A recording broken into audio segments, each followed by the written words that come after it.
Quando a audiência do caso Mariana Ferrer vazou para a imprensa, a comoção foi geral. Excelentíssimo, eu tô implorando por respeito, no mínimo, nem os acusados. Se tu quiser, suspenda. Tratada, pelo amor de Deus, gente. Que é isso? Foi aí que o Ministério Público quebrou o sigilo das gravações e o Estadão divulgou então a íntegra de uma das audiências. Muita gente me pediu para analisar as audiências desde que divulguei meu último vídeo sobre o caso. E o assunto é muito pesado. Por isso mesmo não dá para falar sobre ele pela metade. Então resolvi aproveitar todo esse material para destacar alguns detalhes importantes que identifiquei no processo de mais de 2.000 páginas que eu li por inteiro. Se você estiver gostando das minhas análises, já aproveita e se inscreve aqui no canal. Tá dando bastante trabalho falar sobre isso, é muito difícil falar sobre um assunto tão delicado. E eu tô tentando tomar o máximo cuidado para me manter o mais imparcial possível. Não vou conseguir esgotar todo o caso, até porque esse processo ainda vai ter muitos desdobramentos. A sentença ainda é de primeira instância, deve haver recursos. E existem muitos outros processos movidos pela Mariana e contra a Mariana.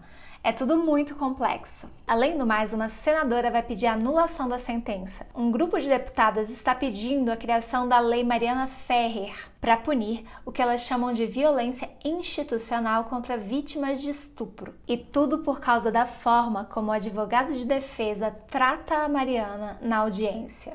O senhor tem idade para ser meu pai, tinha que até os fatos. Mariana, você não vai dar, cara? Uma filha do teu nível, graças a Deus. E também peço a Deus que meu filho não encontre uma mulher que nem você. A própria OAB divulgou uma nota dizendo que a vítima foi humilhada e que ele não pode culpá-la dessa forma. Isso pode, inclusive, desestimular denúncias de crimes sexuais. Afinal, 75% das vítimas não denunciam crimes de estupro. Quero já esclarecer que, de fato, o primeiro vídeo divulgado pelo Intercept, de onde eu tirei o trecho que eu usei no meu vídeo, tá bem editado, mas isso não diminui a gravidade da atitude do advogado. Ele realmente foi agressivo e ofensivo com ela diversas vezes. A própria OAB fala em violência de gênero. Sim, ele foi bem machista. E mesmo sendo repreendido pela promotoria, continuou a humilhação. Na audiência, sempre que o advogado se dirige a Mariana ou a sua mãe, ele baixa o nível. Não adianta vir com esse teu choro simulado, falso, e essa lágrima de crocodilo. Meu Deus, é maior que tudo isso. Você pode ter certeza. Mariana, se tu quiser te recompor aí, tomar uma água, a gente suspende o ato, tá? Não tem problema. Tá? Várias vezes ele faz uma pergunta e não deixa elas responderem. Dá muita agonia. E você diz que as fotos foram manipuladas. Essa foto sua aqui, você está com o dedinho na boquinha aqui fazendo... Essa foto foi manipulada? Eu vou mostrar para o senhor. Não, sim ou não? É uma coisa... Não, pronto, tu só responde, Mariana, tá? Essa parte que ele descreve as fotos dela é bem polêmica.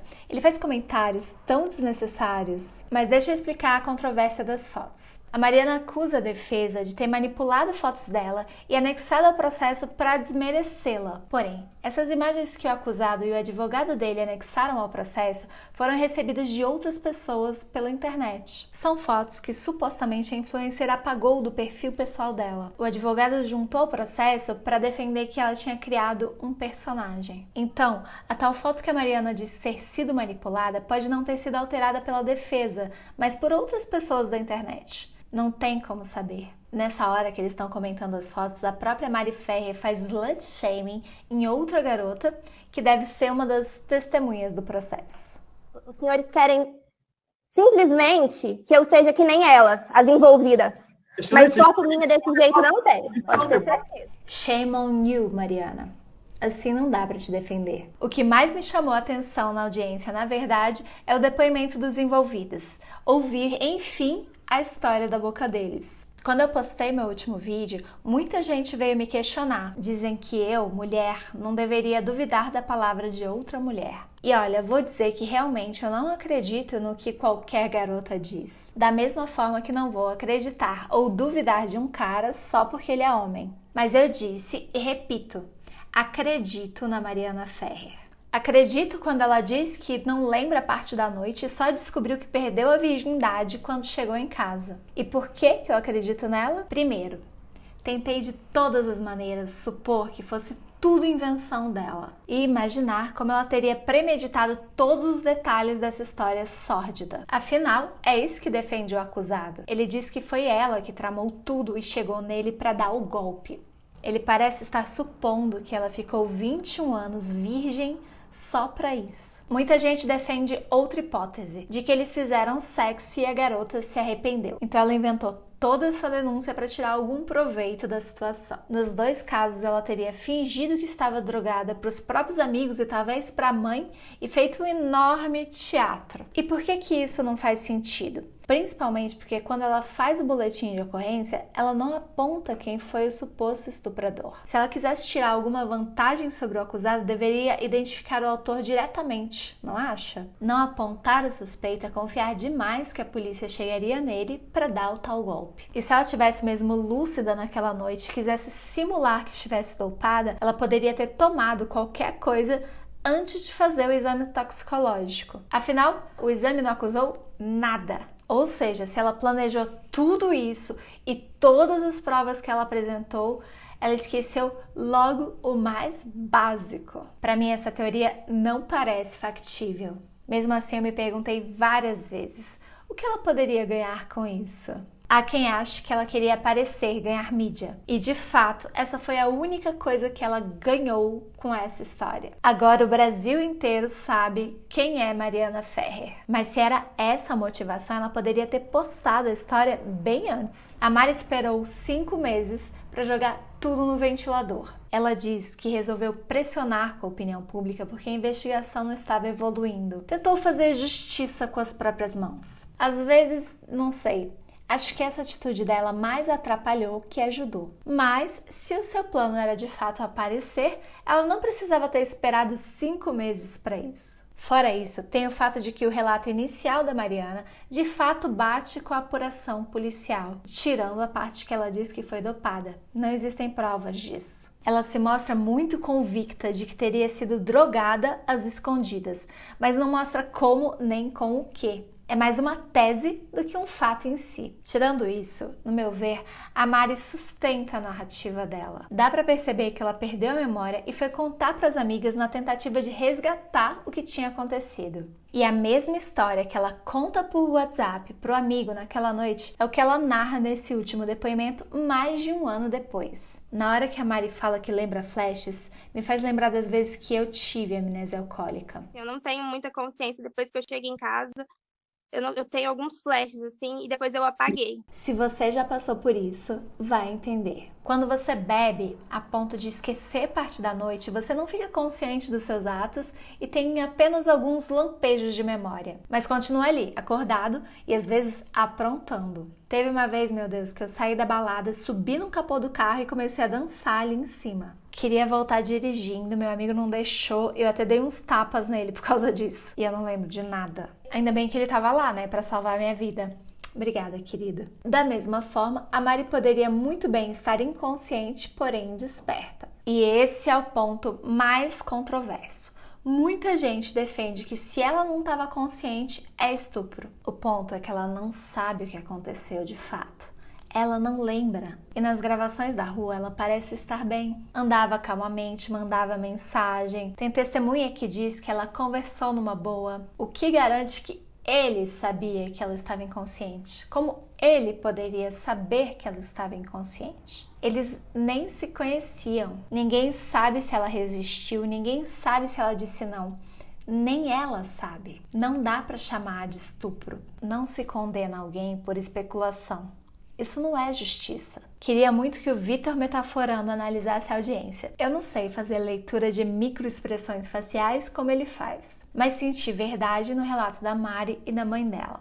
Eu fui tirar a roupa dela e pensei, eu vou pôr ela debaixo do chuveiro, né? No que eu tirei a roupa, porque é suíte, né? O banheiro com o quarto.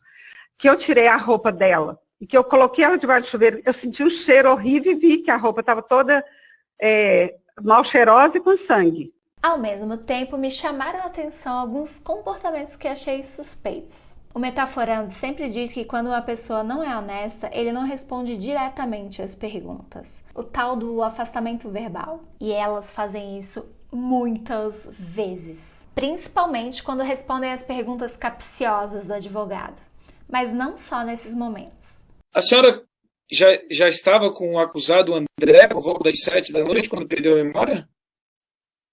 Essa pergunta, ela é totalmente inverídica, porque eu Não pergunta se ele estava ou não estava.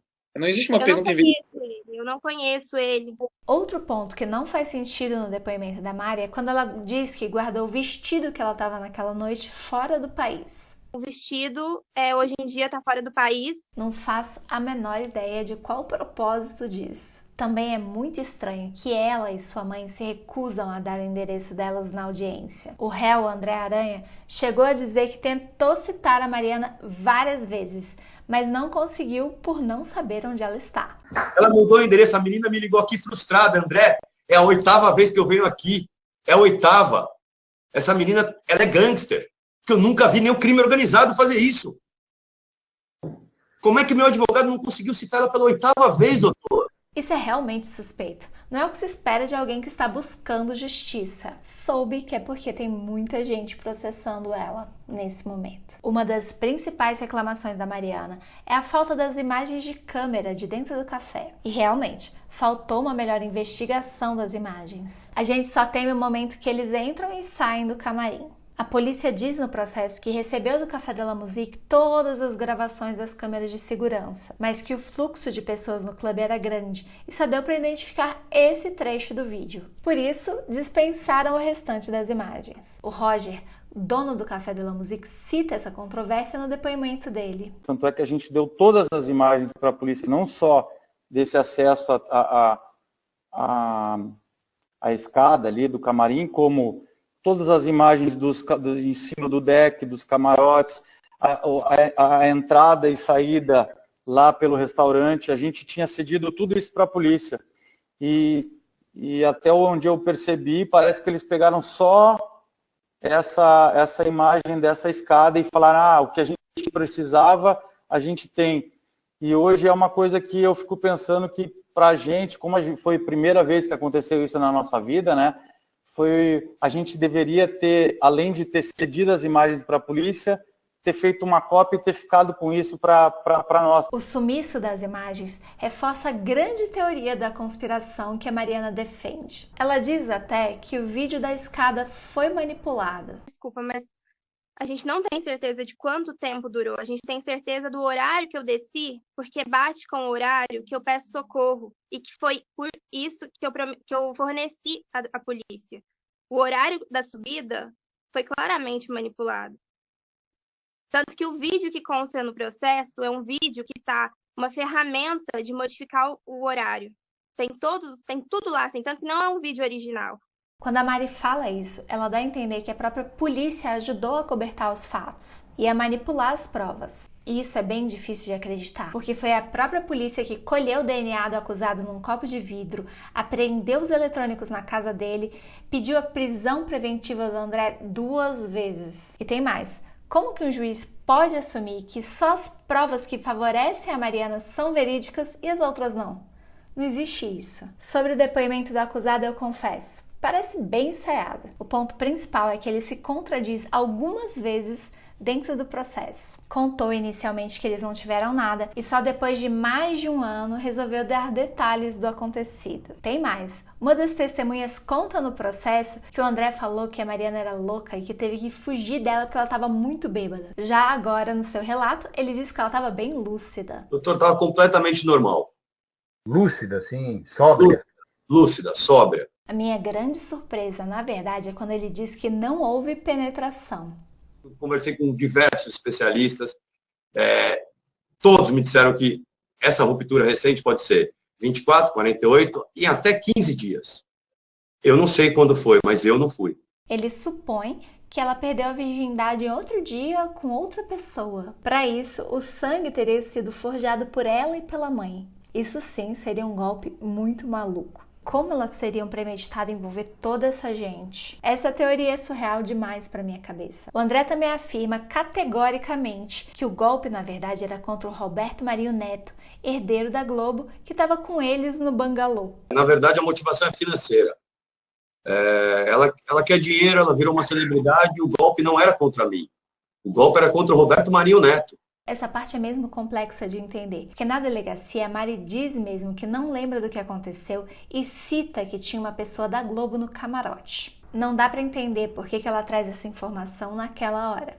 Mas vamos lá. A suspeita de que foi o Roberto Marinho Neto que abusou dela, na verdade quem levantou foi a Bruna, uma amiga da Mariana. Como a Mari não lembrava da noite, a mãe foi lá tentar investigar o que teria acontecido e falou com as amigas dela que ela conhecia. Então essa garota, Bruna, que estava lá no dia, disse que descobriu o que aconteceu com uma funcionária do café. Presta atenção no que ela diz. Tia, a gente sabe quem é o cara. A gente sabe quem estava no rolê. Filho do Boninho e filho do Roberto Marinha. Tia, 100% que é ele. Estou falando com uma infiltração que trabalha no café. É ele. É o Roberto Marinho Neto. Meses depois, a Bruna e a tal funcionária do café prestaram depoimento à polícia e disseram que, na verdade, elas deduziram essa história a partir das imagens da câmera. Ou seja, ela não apresenta nenhuma prova do que ela falou. Mas é com base no relato da Bruna e nos desdobramentos do processo que a Mariana e sua mãe vieram com essa teoria de que o André Aranha, o Roberto Marinho Neto, o amigo gay dela e até as outras embaixadoras do café fariam parte de uma organização criminosa de cafetinagem de garotas virgens. Para mim, é viagem demais imaginar que todos eles tivessem tramado toda essa história para um cara dar uma zinha de 6 minutos no banheiro da balada. Mas eu entendo que elas querem a todo custo descobrir o que aconteceu. Até eu quero saber, aposto que você também ou não estaria aqui. Quero dizer que da mesma forma que eu tento me colocar no lugar dela, também me imagino no lugar do André. E sempre me sensibilizei pelo que ele está passando. Principalmente depois que eu entendi que não dá para provar que foi estupro. Quando vi agora o depoimento dele, fiquei tocada. Mas eu recebi ameaças, extorsão, de todos os gêneros. De todos os gêneros. Esposa de cliente meu dizendo que eu não posso mais trabalhar com o marido dela até que a instrução do processo acabe. Por isso é tão perigoso julgar os outros sem conhecer todos os fatos. Ainda mais quem a gente não conhece. Eu tô tentando entender a fundo os dois lados, mas ainda não tenho certeza de nada. Se você tem acesso a alguma informação que eu não sei, por favor, deixa aqui nos comentários. Eu quero saber. E vamos esperar as cenas dos próximos capítulos, que essa história ainda tá longe de acabar.